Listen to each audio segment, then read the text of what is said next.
I've been squatting for 13 years, long enough to make every mistake in the book, but I made those mistakes so you don't have to. Here's everything I've learned.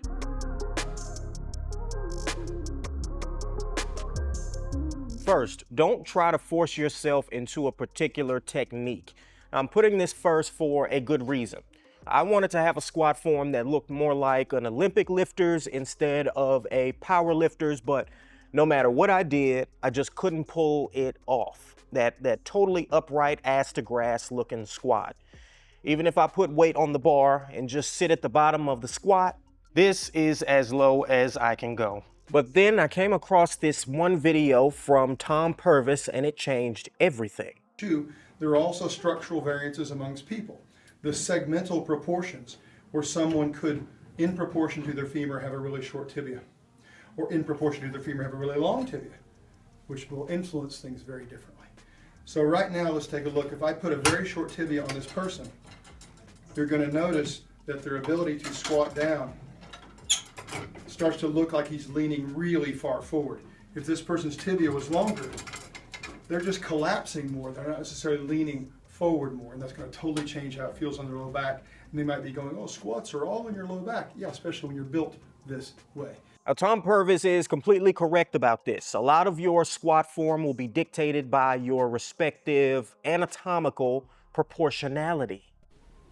Check out the big brain on Brad. Accepting who you really are will change a lot when it comes to assessing how you should squat and will save you a lot of pain. Literally.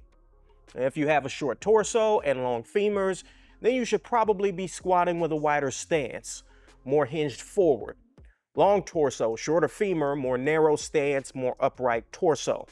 As far as positioning your toes forward or not, just do what feels most comfortable.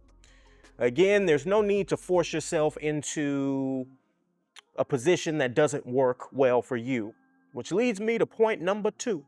Different squats for different goals.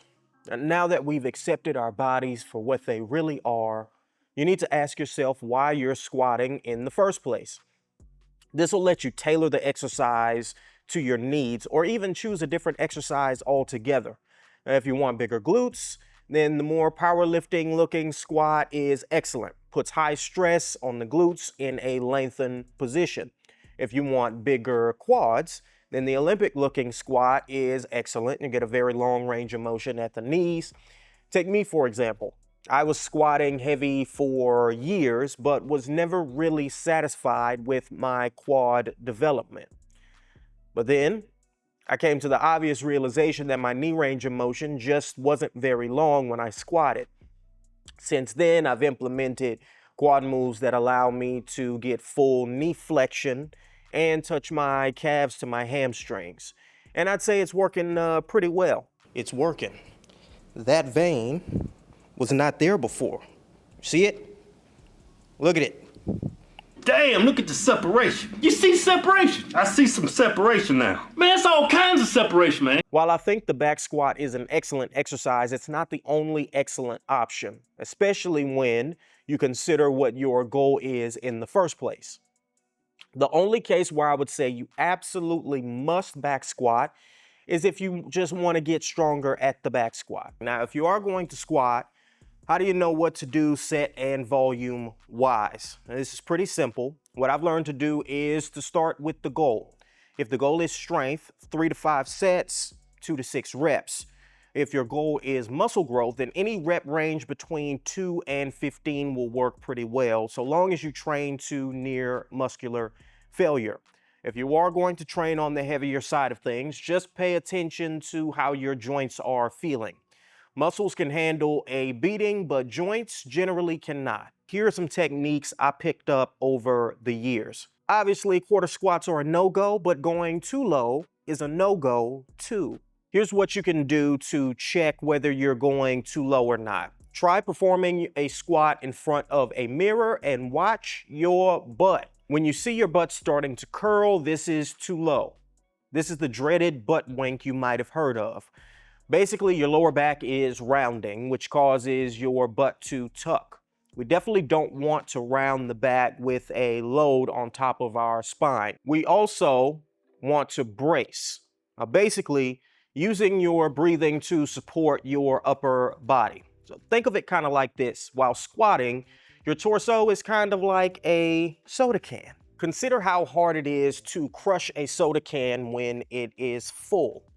If you apply weight this way and also this way, you press on both sides, you could try really hard, but you're probably not gonna be able to crush it unless you're like Eddie Hall or somebody like that.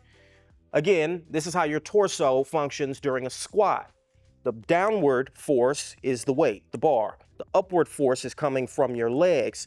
Now, if your torso is not full with air, in this case, then it's gonna be weaker, making it easier to crush.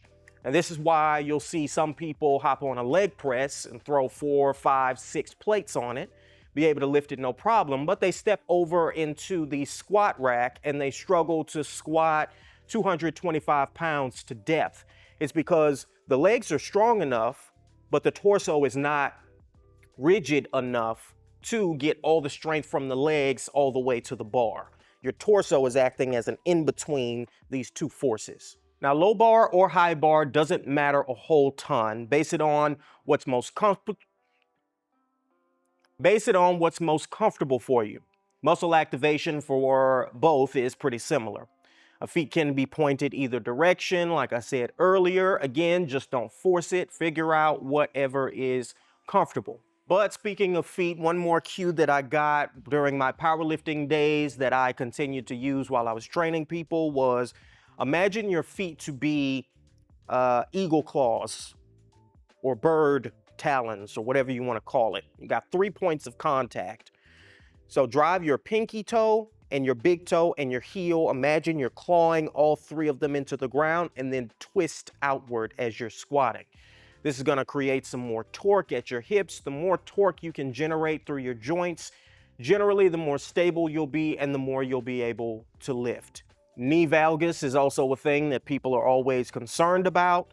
I find generally it's just a matter of technique and just a matter of forcing yourself to do something a different way. There have been studies on this that looked at wearing bands around the knees. You've probably seen this in your gym or done this yourself to see if it helped with knee valgus, and it doesn't really. So the best thing you can do for knee valgus is, again, try to use that twisting cue or just focus on pushing outward as you're squatting. Push outward on your feet. And the final point that I'd like to And the final point that I'd like to make on the squat is, after you have completed a hard set, you're done, make sure you bring the barbell all the way back to the flat part of the cups or the hooks on your barbell rack.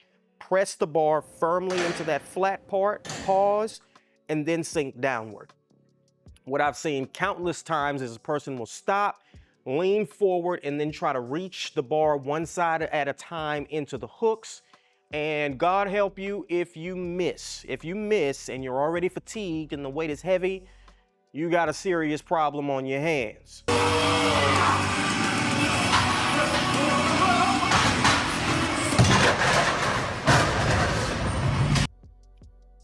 Don't do it.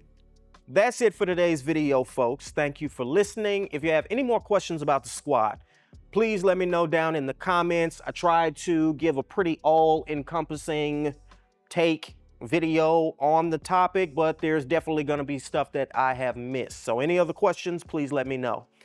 Please look us up, MuscleWiki, all one word, in your app store, iOS and Android. I am Coach Ty, and I will see you with the next one. Deuces.